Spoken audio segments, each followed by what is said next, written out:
warahmatullahi wabarakatuh. Bismillahirrahmanirrahim. Innal hamdalillahi nahmaduhu wa nasta'inuhu wa nastaghfiruh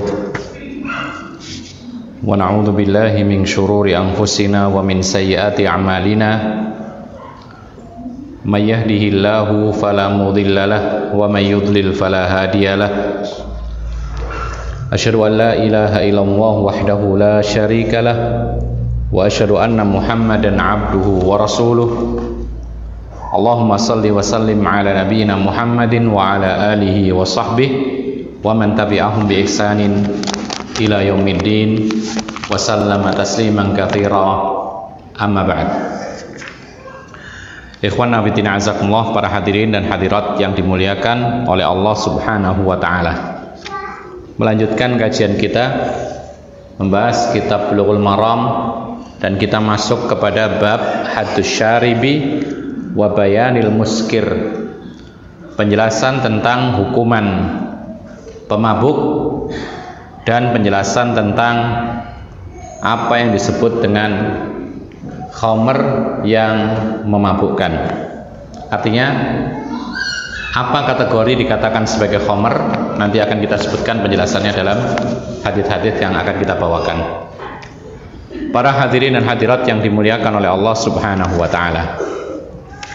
Kita masuk kepada hadis dari Anas bin Malik, Anas bin Malik radhiyallahu an. Anna Nabiy sallallahu alaihi wasallam utiya bi rajulin qad syaribal khamra fajaladahu bijaridataini nahwa arba'ina. Kata Anas bin Malik, sesungguhnya Nabi sallallahu alaihi wasallam pernah dibawakan kepadanya seorang yang telah minum khamr. Lalu Nabi pun menyambuknya dengan 2 pelepah kurma kira-kira sebanyak 40 kali. Qala, lalu Anas mengatakan, wa fa'alahu Abu Bakrin, Abu Bakar pun juga melakukan demikian, yaitu mencambuk atau menyambuk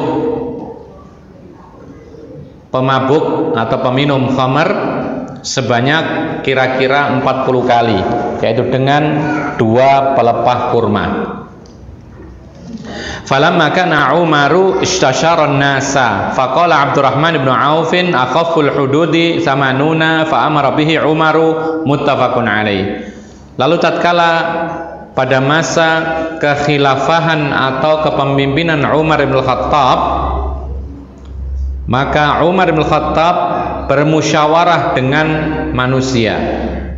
Artinya Umar bermusyawarah dengan segenap orang-orang ahli dalam bidangnya, bermusyawarah dengan para sahabat Nabi, terutama mereka-mereka yang dikenal sebagai para ulamanya sahabat Nabi.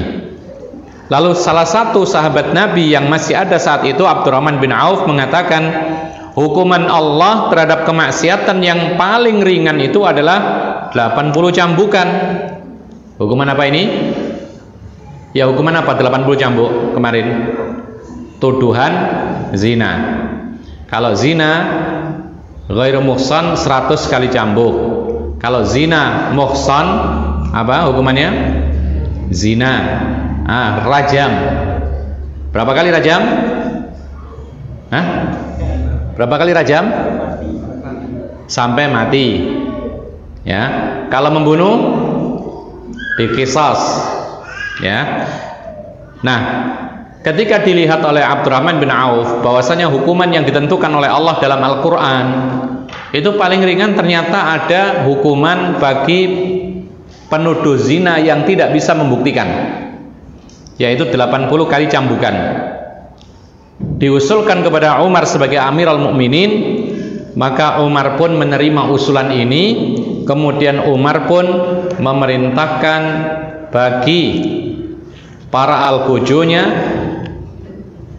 terhadap orang-orang yang minum khamr, terbukti minum khamr, maka dicambuk sebanyak 80 kali cambukan, dilipat gandakan 2 kali lipat dari zaman Rasulullah SAW.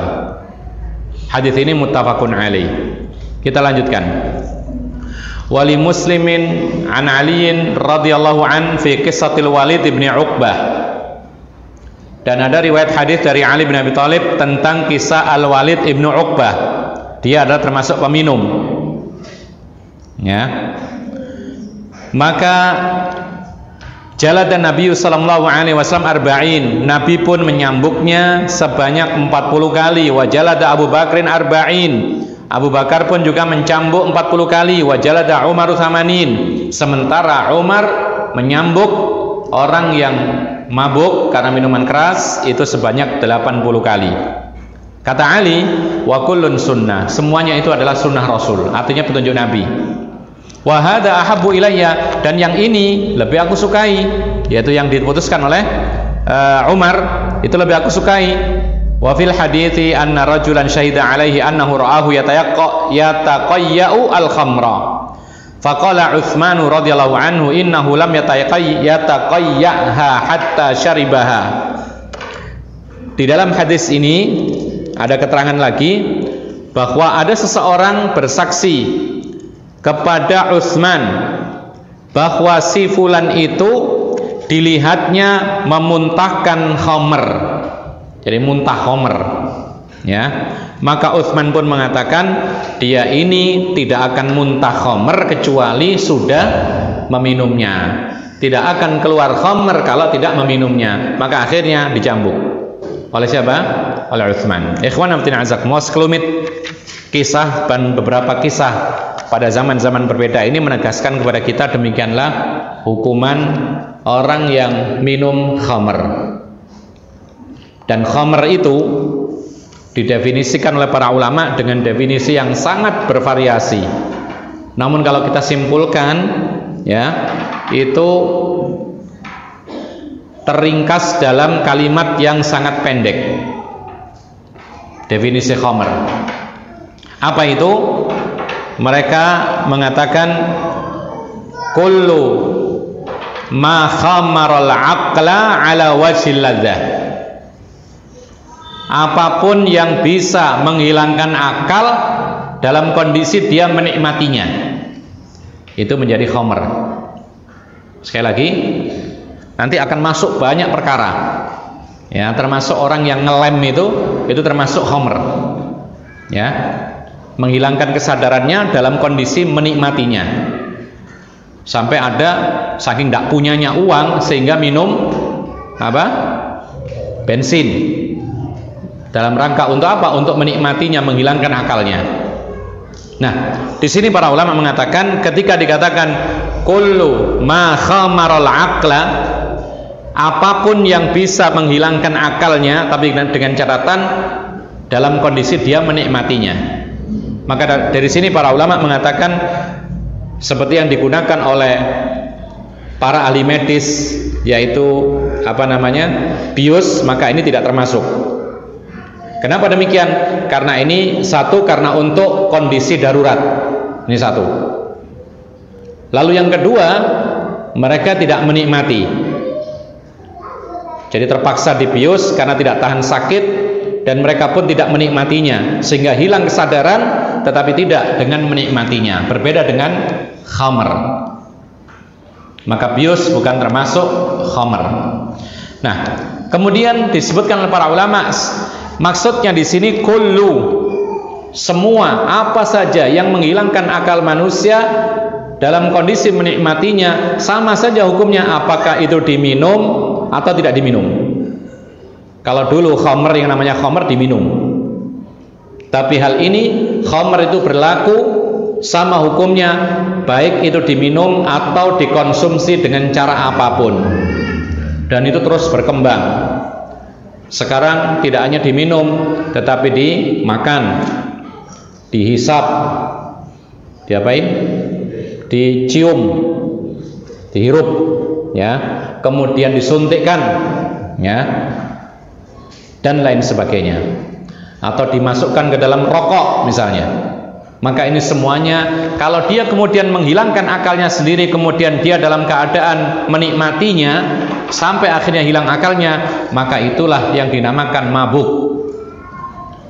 Karena apa? Karena dia telah mengonsumsi khamr. Makanya para ulama sepakat yang namanya narkoba, narkotika, sabu-sabu, apalagi ya, apa, ganja dan lain sebagainya yang biasa dipakai orang untuk ngefly, orang bilang begitu, maka ini masuk dalam kategori khamr yang disepakati keharamannya. Tidak dilihat bagaimana cara mengonsumsinya, yang penting dia menikmatinya sampai menghilangkan akalnya. Bagaimana menghilangkan akalnya? Dikatakan para ulama, ya lihat saja bagaimana kondisinya. Dia tidak menyadari apa yang ia perbuat. Dan disebutkan oleh para ulama, jeleknya khamr atau sesuatu yang memabukkan itu, orang karena hilang akalnya, maka dia akan berpenampilan menampakkan diri seperti apa yang dia pikirkan. Apa yang dia pikirkan, maka dia seperti itu.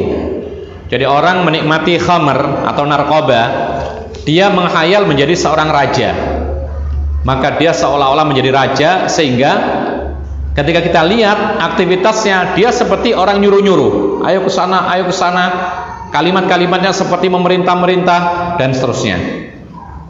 Ada lagi orang yang menghayal ketika mabuk, menghayal yaitu kekasihnya. Nah, ini sangat bahaya. Kenapa demikian? Karena ketika dia menghayalkan kekasihnya, ya, sampai hilang akalnya, maka siapapun yang dilihat, maka itu sebagai kekasihnya.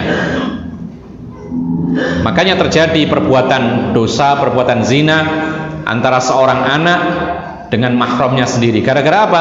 Gara-gara mabuk. Dan itu banyak kisah-kisah yang disebutkan oleh para ulama.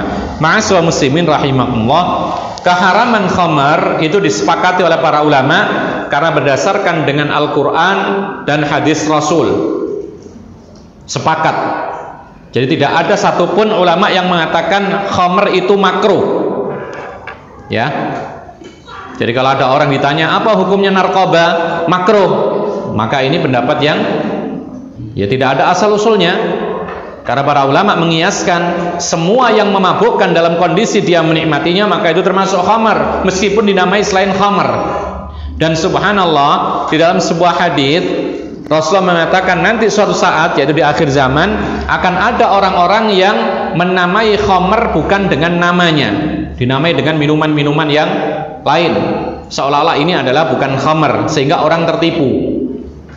Ya. Kemudian ikhwan fillah azakumullah, seperti Allah berfirman dalam Al-Quran, ya ayyuhalladzina amanu innamal khamru wal maisiru wal ansab wal azlamu rijsun min amali syaitan fajtanibuh la'allakum tuflihun. Kata Allah subhanahu wa ta'ala, wahai orang-orang yang beriman, sesungguhnya khamr, ini satu, maisir, apa maisir? Hah? Perjudian, wal ansab,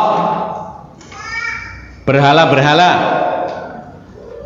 wal azlam, mengundi nasib, semuanya itu adalah kotor, termasuk perbuatan setan. Maka jauhilah hal itu semua supaya kalian itu beruntung. Artinya orang-orang yang melakukan satu di antara empat ini, maka dia tidak akan beruntung baik di dunia maupun di akhirat. Sedangkan dalam hadis banyak seperti hadis Rasul, kullu muskirin khamrun wa kullu khamrin haramun. Semua yang memabukkan itu adalah khamr dan setiap khamr itu adalah haram. Ikhwana fid din azakumullah. Di dalam hadis disebutkan oleh Nabi sallallahu alaihi wasallam, al khamru ummul khabaithi.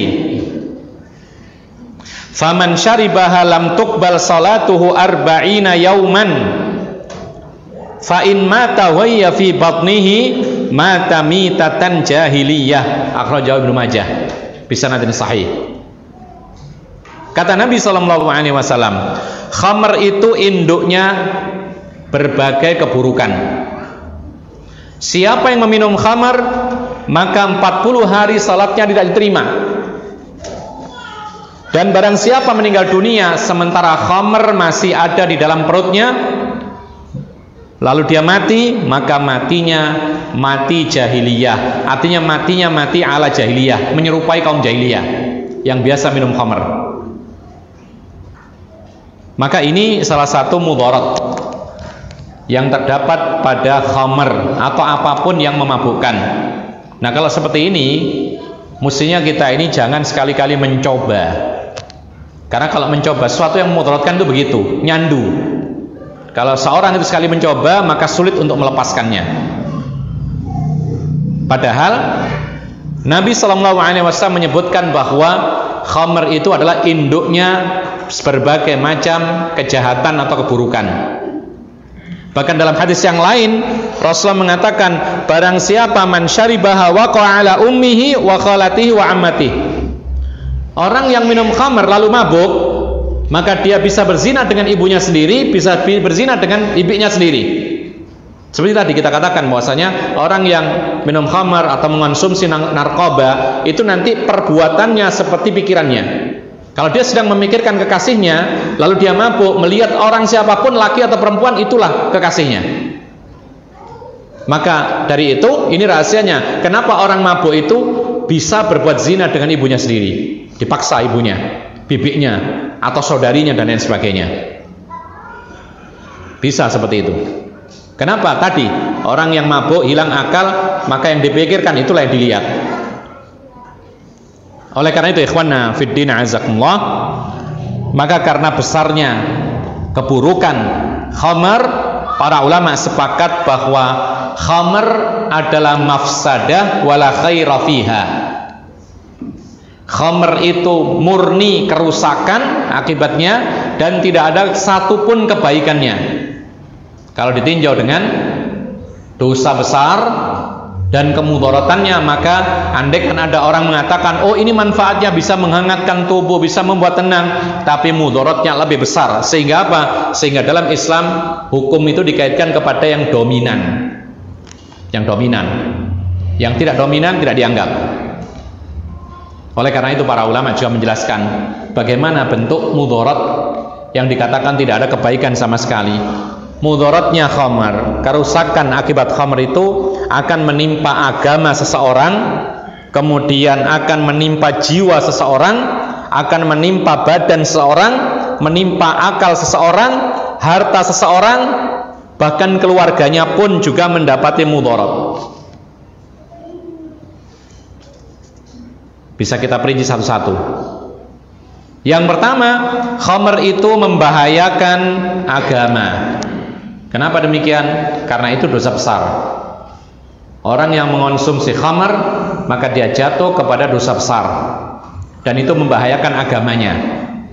Ini satu. Yang kedua, khamr itu membahayakan jiwa atau akal pikirannya.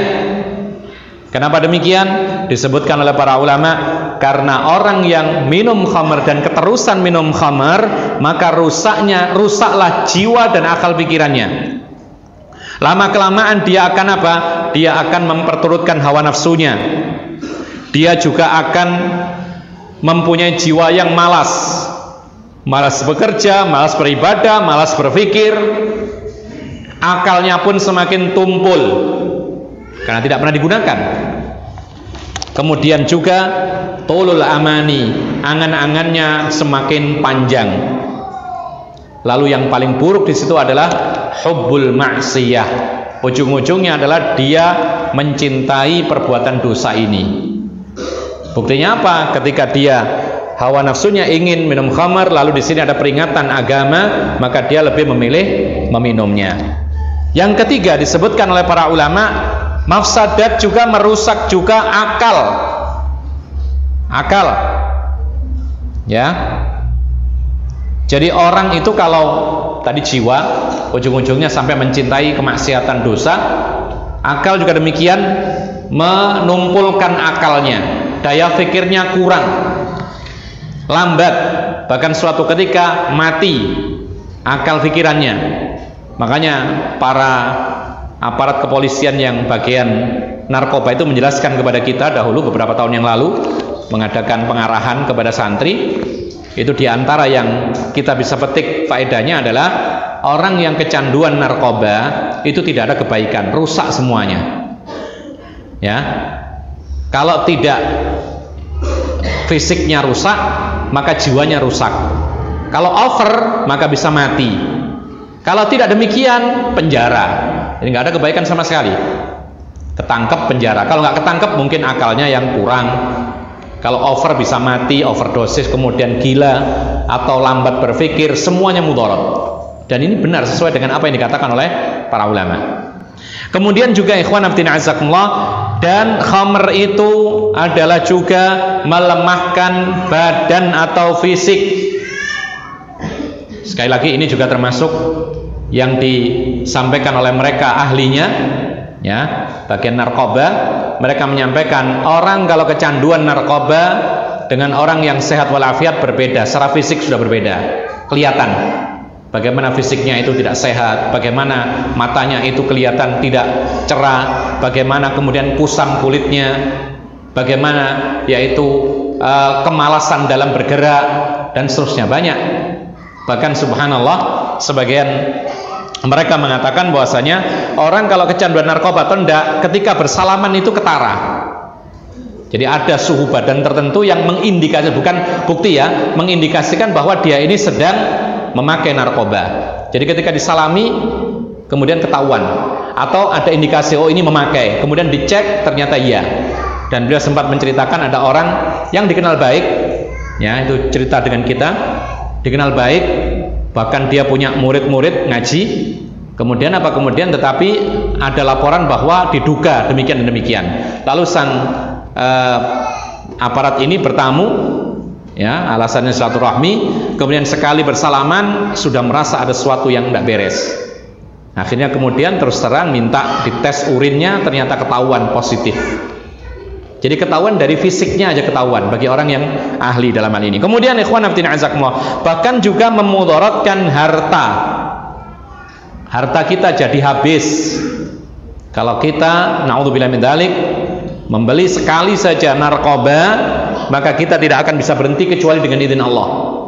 Nah, kalau sudah kecanduan, maka itu menghabiskan tidak hanya semua yang kita miliki berupa kebaikan, pahala juga hilang, bahkan salat kita tidak terima 40 hari, bahkan di sini disebutkan harta kita pun juga binasa. Lu bagaimana ceritanya? Ya, karena narkoba itu mahal. Tahu nggak harganya berapa?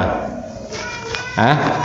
Mudah-mudahan nggak tahu ya, karena nggak ada sentuhan sama sekali dengan narkoba. Cuman baca-baca lah, gitu ya. Baca-baca ternyata di Indonesia ini kata BNN 1 gramnya itu 1,5 juta. 1 gram. Antara 1,5 juta sampai 2 juta 1 gramnya. Jadi mahal di Indonesia ini. Sementara di Cina murah. Makanya orang-orang Cina yang bandar-bandar narkoba itu melihat bahwasanya Indonesia ini pasar yang luar biasa, sehingga mereka mengirim banyak-banyak ke Indonesia. Nah, sekarang kalau tidak kita sendiri yang membentengi untuk keluarga kita, lalu siapa lagi yang berusaha untuk mencegah? Jadi kita dulu, keluarga kita, anggota keluarga kita semuanya kita bentengi, jangan sampai bersentuhan dengan yang namanya narkoba, baik sabu-sabu atau yang lain. Nah, setiap keluarga membentengi, maka keluarga yang lain demikian, insya Allah akan berkurang, bahkan tidak ada yang namanya narkoba. Bisa jadi. Ikhwan fillah azakumullah, disebutkan oleh para ulama bahwa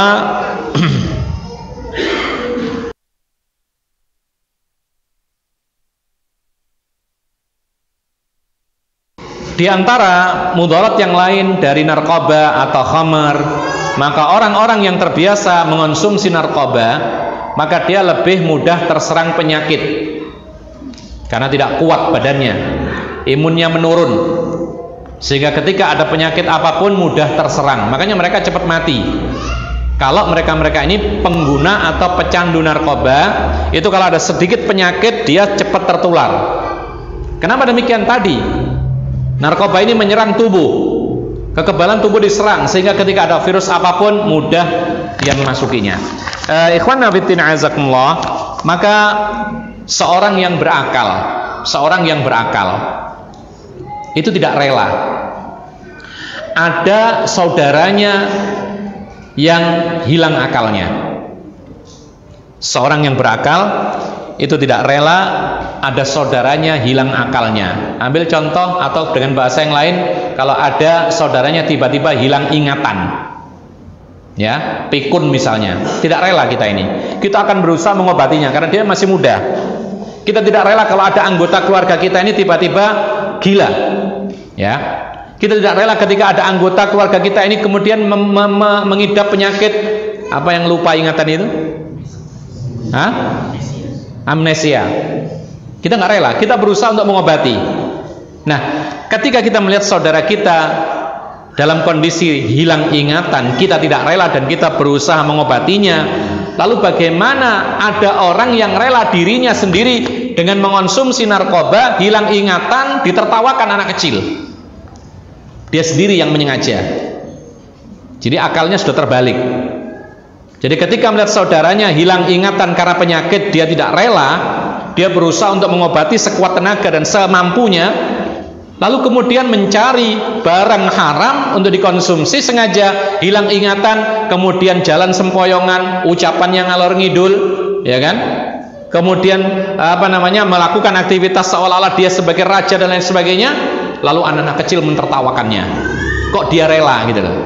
Maka inilah benar apa yang dikatakan oleh Allah Subhanahu wa taala, manusia itu kalau tidak menggunakan apa yang diberikan oleh Allah berupa panca indera dan akal pikirannya, maka dia tak ubahnya seperti hewan ternak, bahkan lebih buruk lagi. Sama dengan hewan ternak, bahkan lebih buruk lagi. Allah Subhanahu wa taala mengatakan walaqad dzara'na li jahannama katsiran minal jinni wal ins. Dan sungguh kami ciptakan untuk neraka jahanam itu banyak dari kalangan jin dan manusia. Dimasukkan ke dalam neraka. Kenapa? Lahum qulubun la yaqiluna biha. Mereka punya hati tapi tidak digunakan untuk memikirkan sesuatu yang benar. Tidak digunakan. Akal pikirannya tidak digunakan. Walahum a'yunun la yubsiruna biha. Mereka punya mata tapi tidak untuk melihat kebenaran. Mereka punya walahum adhanun, mereka punya telinga la yasma'una biha. Tidak digunakan untuk mendengar mana baik mana buruk, tidak bisa dipisahkan. Kemudian ulaika kal an'ami bal hum adall. Mereka tak ubahnya seperti binatang ternak, bahkan mereka ini lebih buruk dari binatang ternak. Benar disebutkan oleh para ulama, benar. Kadang-kadang manusia ini menjadi lebih buruk daripada binatang ternak. Padahal Allah mengatakan walaqad karramna bani adama, dan kami muliakan Bani Adam di atas makhluk yang lain. Jadi manusia ini lebih mulia daripada malaikat sebenarnya, kalau taat dan patuh kepada Allah. Lebih mulia apalagi dari setan dan jin. Lebih mulia daripada hewan-hewan yang ada semuanya. Dan lebih mulia dari benda-benda mati sekalipun. Namun ketika tidak menggunakan akalnya untuk taat dan patuh kepada Allah, maka dia sama dengan hewan, bahkan lebih parah daripada hewan. Bahkan di sini disebutkan oleh para ulama, bagaimana sih manusia itu lebih parah buruknya daripada hewan? Hewan, ya di antara ini satu saja atau dua saja kita buktikan, disebutkan oleh para ulama. Hewan itu ihtada ilama yuslihuhu. Hewan itu akan berusaha mencari petunjuk untuk mendapatkan sesuatu yang baik bagi dirinya. Coba hewan itu ketika berjalan nyari rezeki dia. Coba kita lihat ayam. Ayam itu jalan aja, matuk-matuk ke sana kemari. Apakah semua dimakan batu-batu itu? Tidak, dipilih. Oh ini bukan makanan ditinggal. Oh ini makanan dimakan. Oh ini kotorannya tidak dimakan. Kan gitu. Ya. Demikian pula hewan-hewan yang lain. Kambing, tidak semua daun dimakan. Daun-daun yang bisa menjadikan dia maslahat dia makan. Artinya dia masih menjaga. Dengan instingnya dia menjaga. Tapi subhanallah, manusia kadang-kadang malah justru ada yang halal banyak tidak dimakan, tidak diminum, tapi kemudian mencari yang mudorot, mencoba khamr, minum khamr, mengonsumsi narkoba dan lain sebagainya. Inilah keburukan manusia, sehingga lebih buruk daripada hewan ternak.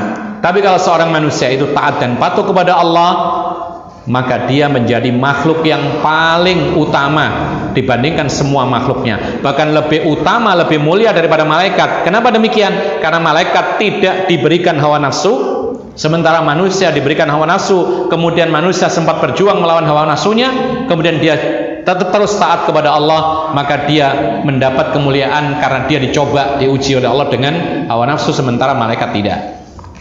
Tapi kalau dia tidak bisa lulus dengan ujian hawa nafsu, maka jangankan dibandingkan dengan malaikat, dengan hewan saja kalah. Oleh karena itu, ikhwan fillah azakumullah, banyak sekali alasan yang disebutkan oleh para ulama tentang yaitu kelebihan hewan-hewan daripada manusia jika manusia tidak taat dan patuh kepada Allah Subhanahu wa taala. Kemudian ikhwanna fiddin azakumullah, hadis yang kita baca tadi bahwasanya ketika didatangkan kepada Rasulullah seorang peminum khamr lalu dicambuk berapa kali tadi? Kira-kira 40 kali cambukan dengan 2 pelepah kurma. Jadi sekaligus 2 pelepah kurma begitu. Kira-kira 40. Ya. Kemudian demikian pula di zaman Abu Bakar. Lalu ketika di zaman Umar bermusyawarah. Artinya apa? Ketika di zaman Umar kondisi kaum muslimin sudah berubah. Kondisi kaum muslimin semakin banyak, kemudian harta benda melimpah, kekuasaan semakin jauh. Persia, Romawi dan lain sebagainya dikuasai di zaman Umar.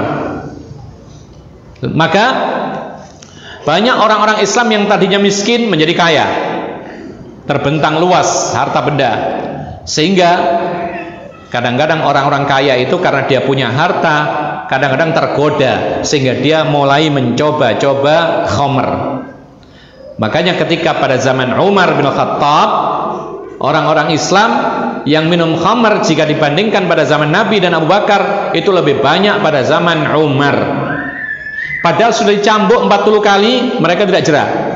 Maka Umar pun bermusyawarah, akhirnya sepakat pada zaman Umar diputuskan peminum khamar atau pemabuk dihukum 80 kali cambukan.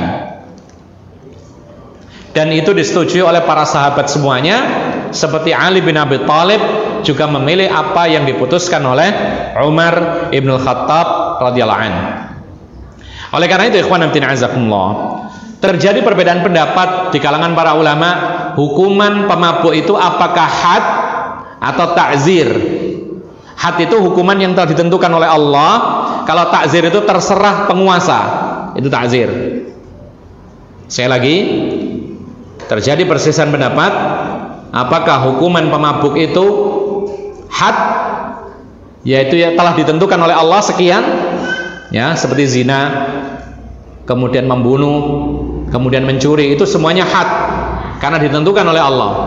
Atau hukumannya itu adalah ta'zir, diserahkan kepada penguasa, dicarikan, dipilih hukuman yang sekiranya membuat jera. Ya. Jadi misalnya mencuri, kalau mencapai nisab, potong tangan dan semua terpenuhi syaratnya, maka hukumannya had potong tangan. Tapi kalau mencurinya itu tidak sampai nisab, nyuri sendal, ya, nyuri kotak amal isinya cuma 20.000, nyuri apa lagi yang murah-murah, nyuri kue di kantin misalnya, maka para ulama mengatakan hukumannya bukan had potong tangan, tetapi hukumannya ta'zir, ditentukan oleh penguasa. Terserah, apapun yang penting dia jera. Tapi kalau terpenuhi syarat potong tangan, potong tangan. Zina juga demikian. Kalau zina dia itu ghairu muhsan, maka hukumannya had berupa apa? Cambuk 100 kali. Tapi kalau dia muhsan, hukumannya had juga, yaitu rajam. Ya. Sedangkan orang yang tidak sampai berzina, misalnya ada laki perempuan bukan mahram, ketahuan berduaan, ya, belum sampai berzina, tapi betul-betul berduaan, ini jelas melanggar aturan, ya. Maka apa hukumannya, had atau ta'zir? Jawabannya ta'zir. Hukumannya diserahkan kepada penguasa, dicari hukuman yang paling layak sehingga membuat dia jera, jangan sampai mengulangi lagi. Ya, jadi bukan dicambuk, apalagi dirajam, karena belum berzina. Baik. Nah, sedangkan masalah khamr ini, maka para ulama berbeda pendapat apakah ini had atau ta'zir. Sebagian mengatakan itu had. Apa alasannya? Buktinya Nabi Muhammad SAW menghukum para pemabuk dengan cambuk 40 kali. Tetapi menurut pendapat yang lain, dan ini lebih kuat, bahwasanya hukuman pemabuk itu adalah ta'zir, dan ini lebih kuat. Alasan yang pertama, Nabi SAW menyambuk pemabuk itu bukan dengan 40 tapi kira-kira 40 kali. Kalau had kan tidak boleh kira-kira, harus pasti. Tapi di sini adalah nahwa arba'in. Nahwa itu artinya kira-kira. Lalu yang kedua, ya, ada beberapa riwayat yang menyebutkan bahwasanya para sahabat yang menyambuk itu ada yang dengan sandal, ada pula yang dengan cemeti, ada pula yang dengan pelepah kurma. Maka para ulama mengatakan ini alasan kedua, bukti bahwasanya pemabuk itu hukumannya bukan had tapi takzir. Andaikan had, alatnya harus pasti seperti menyambuk pezina, ini had. Tapi karena ini pemabuk, maka hukumannya dipukul dengan alat yang tidak ditentukan. Maka ini menunjukkan bahwa hukuman pemabuk itu bukan had tetapi takzir, yaitu ditentukan oleh penguasa. Yang ketiga alasannya, bahwasanya perubahan dari 40 ke 80 ini menunjukkan bukan had tapi takzir. Karena kalau had itu tidak boleh berubah, selama-lamanya harus 40. Tapi ketika berubah pada zaman Umar dan disetujui oleh segenap para sahabat, maka ini menunjukkan bahwa hukuman pemabuk itu bukan had. Artinya tidak dipastikan harus sekian, tetapi dikembalikan kepada penguasa yang sah dan boleh memilih. Andaikan tidak jera kecuali dengan 80, ya silakan dicambuk 80. Kalau sekiranya dicambuk 40 sudah jera, maka hanya dicambuk dengan 40 saja. Ikhwan fillah azakumullah. Maka inilah hadis yang bisa kita sampaikan, dan kita skor dulu untuk adzan. Setelah adzan kita sambung dengan tanya jawab. Silakan.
kita sambung sedikit tentang hikmah dari hadis yang kita bacakan tadi. Disebutkan oleh para ulama bahwa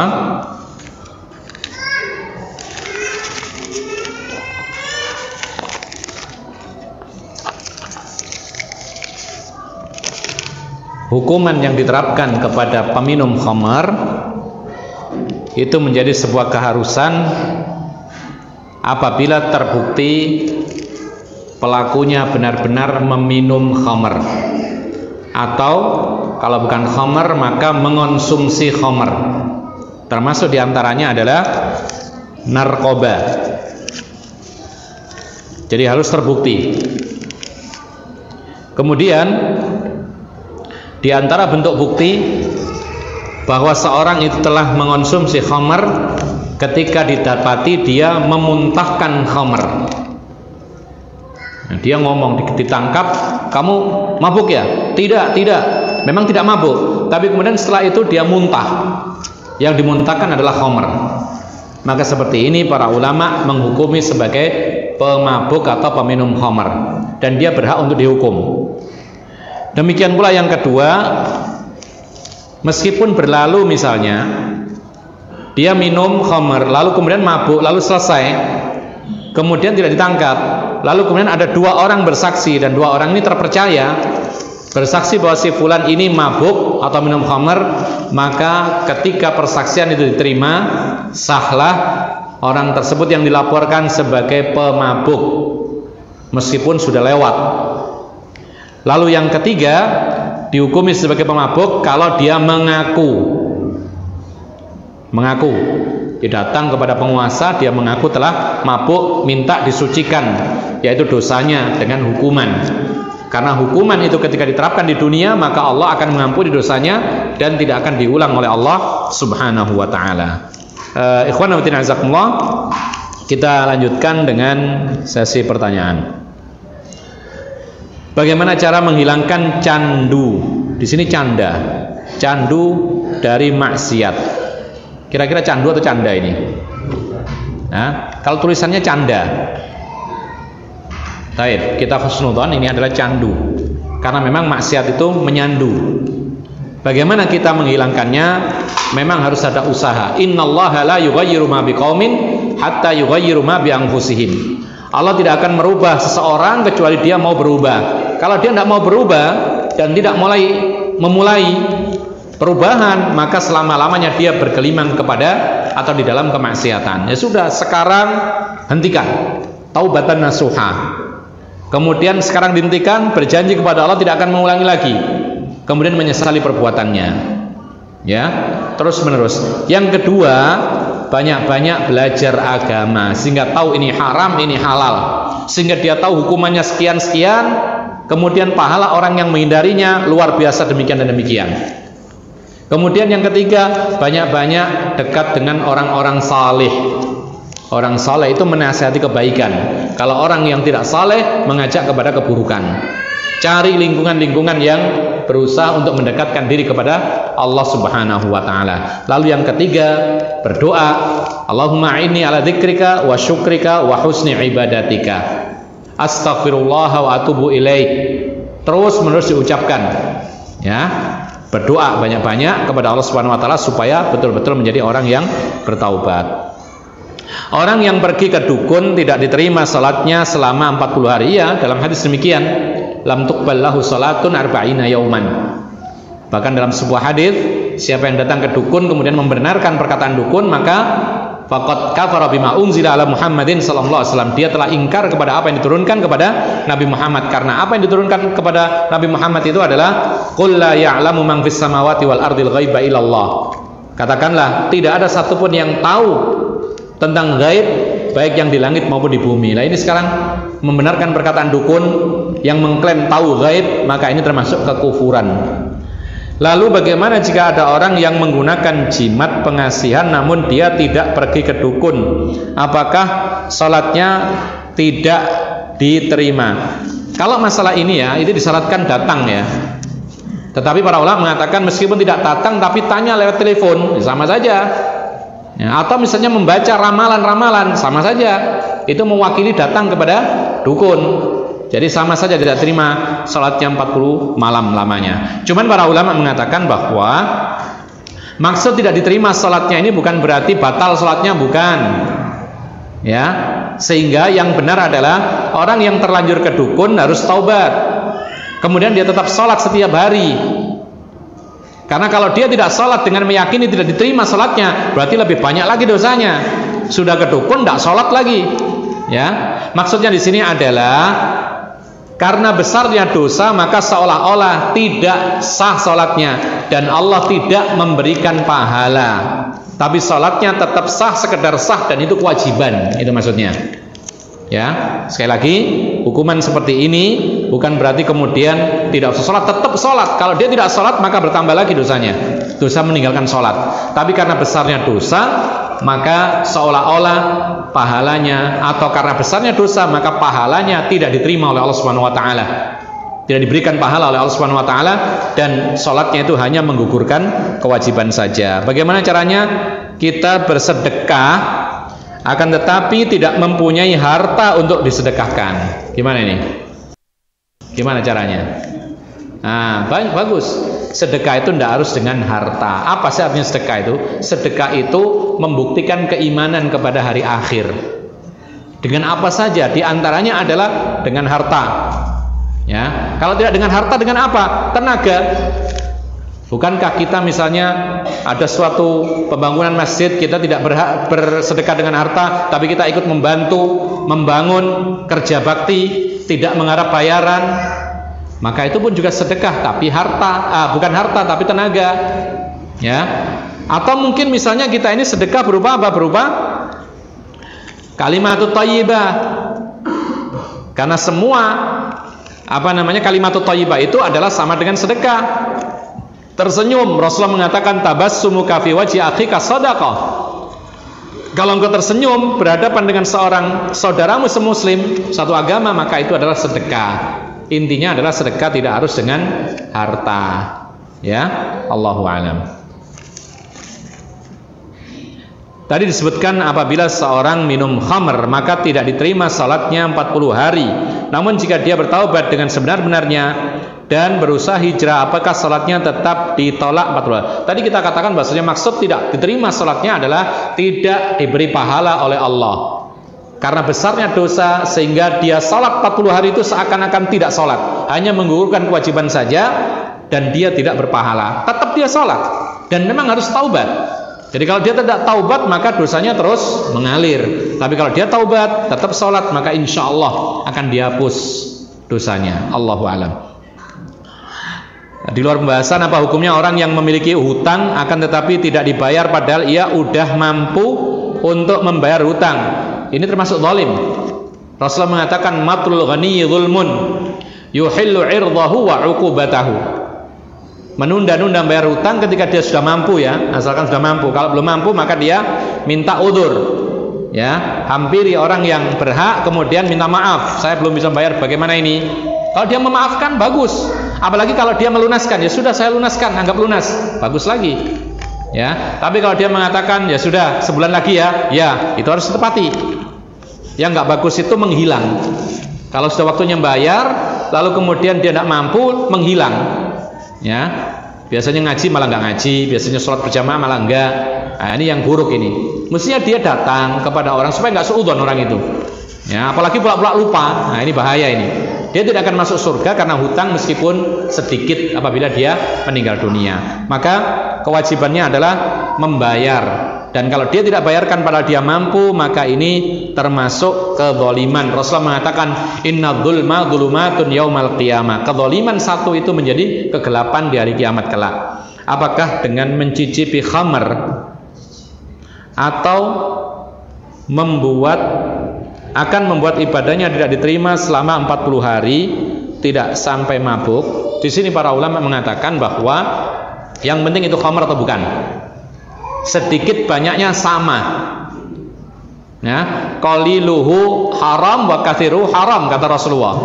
Pokoknya dia memabukkan atau enggak? Memabukkan, ya. Mencicipi saja lidah begini sudah termasuk, tidak boleh. Karena dia sengaja. Kecuali nggak sengaja, tercicipi misalnya. Ada nggak tercicipi itu? Tidak ada ya. Jadi kalau sudah sengaja begitu maka tidak boleh. Ya. Karena sedikitnya banyaknya sama, kata Rasulullah demikian. Maka tetap dia demikian. Tidak boleh, ya. Cuman masalahnya di sini tadi ada keterangan ketika dia mati di perutnya tadi bagaimana tadi? Ya. Ya. Jadi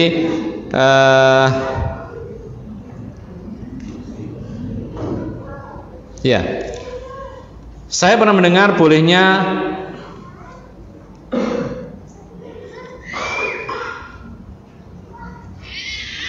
apa ini? Bolehnya memainkan alat musik rebana atau duf pada 3 waktu tertentu, yaitu hari Idul Fitri, Idul Adha, dan walimahan pernikahan. Apakah hal ini benar, Ustaz? Ya, benar. Ini fatwa para ulama demikian. Tapi di waktu-waktu yang lain maka tidak boleh. Memang terjadi perbedaan pendapat, tetapi pendapat yang lebih hati-hati maka tidak diperbolehkan kecuali hal tersebut. Dan alat musik yang diperbolehkan pun juga satu ini aja, bukan yang lain. Ya, Allahu a'lam. Apa hukumnya menyuri uang di dompet orang? Ya haram, jelas. Apalagi kemudian kalau nggak haram? Jangankan di dompet, di lemari pun nggak boleh. Ya, tak tahu maksudnya apa ini. Namanya nyuri sama saja ya. Atau mungkin ini ada kaitannya dengan kemarin. Apakah ini termasuk disimpan atau enggak gitu loh. Nah ini berarti bagus ini. Kalau maksudnya adalah apakah ini termasuk disimpan atau tidak? Jawabannya ya, termasuk disimpan. Dan kalau mencapai nisab potong tangan maka hukum Islam loh ya, itu dipotong tangan. Tapi kalau penguasanya tidak menentukan hukum itu ya sudah, bertaubat saja kepada Allah Subhanahu wa taala. Apakah makanan yang halal tapi karena makannya berlebihan dapat memabukkan? Contohnya seperti makan durian, apakah itu juga bisa dikatakan khamr? Tadi kita katakan bahwasanya dia ini hilang akalnya dengan sengaja dalam kondisi menikmati. Ya, menikmati mabuknya itu, hilangnya akalnya dia menikmati sesuai dengan pikirannya. Kalau orang makan durian kan enggak. Ya, orang makan durian kan karena memang pengen gitu loh. Tapi kebanyakan gitu loh. Jadi Allahu a'lam ini tidak termasuk. Tapi andaikan dia makan, kemudian dicium-cium baunya, kemudian sampai akhirnya dia menikmati, akhirnya ngefly, mabuk dan semisal, maka masuk di sini. Ya. Kemudian juga para ulama mengatakan tidak semua benda ya yang memang asalnya itu ada nisbah sekian persen dari alkohol, itu tidak semua haram. Karena apa? Karena ada bahan-bahan makanan yang memang asal usulnya memang aslinya ada sekian persen jenis alkohol. Ya. Tapi itu masih boleh dimakan seperti kurma. Itu kalau diproses atau diteliti itu ada sekian persen kecil. Ya, ada nisbah persentase yaitu alkoholnya. Demikian pula makanan-makanan seperti durian tadi. Tetapi ini bukan termasuk khamr, karena orang wajar memakan hal itu tidak mabuk gitu loh. Jadi ukurannya wajarnya orang mengonsumsi itu lalu mabuk. Contoh kalau minum segelas ini, ya, minum segelas ini diminum sengaja lalu dia mabuk, hilang ingatan, berarti itu khamr. Ya. Itu khamr. Jadi sementara orang lain minum segelas ini tapi nggak mabuk, minuman sama, khamr nggak itu? Sama, karena yang dihukum itu yang wajar. Karena kadang-kadang orang sudah kebal, terlalu banyak minum sehingga mabuk itu ketika sudah 10 gelas. Maka ini tidak diukur, tetap itu adalah haram. Bukan ketika 10 gelas haramnya, sejak pertama 1 gelas itu sudah haram karena ukurannya yang wajar. Ya, meskipun setengah gelas dan tidak mabuk, tetap itu khamr dan hukumnya haram. Karena patokannya adalah yang wajar tadi. Apakah makanan yang halal?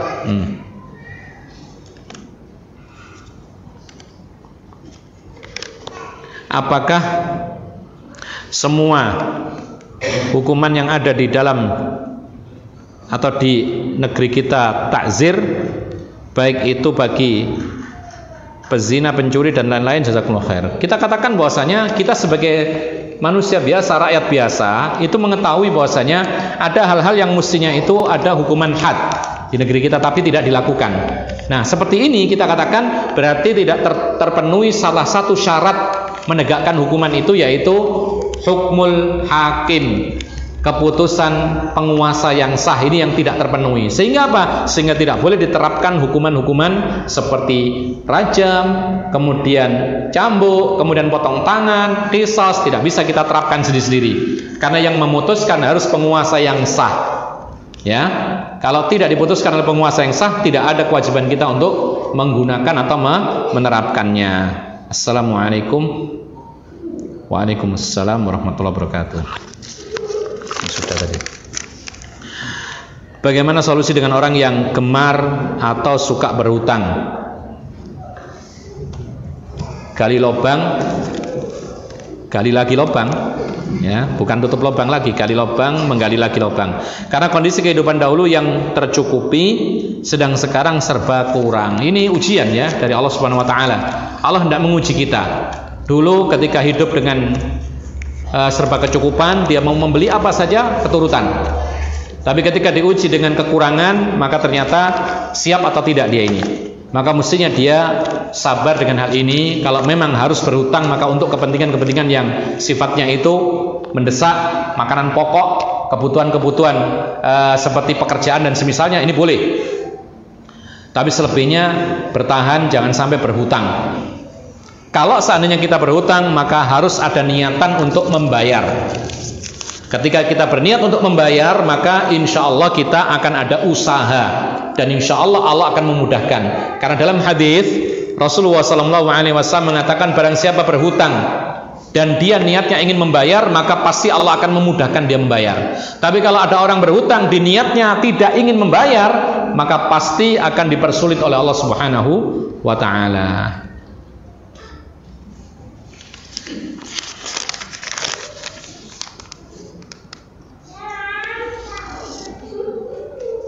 Apa hukumnya kalau kita makan makanan yang memabukkan seperti buah-buahan yang memabukkan?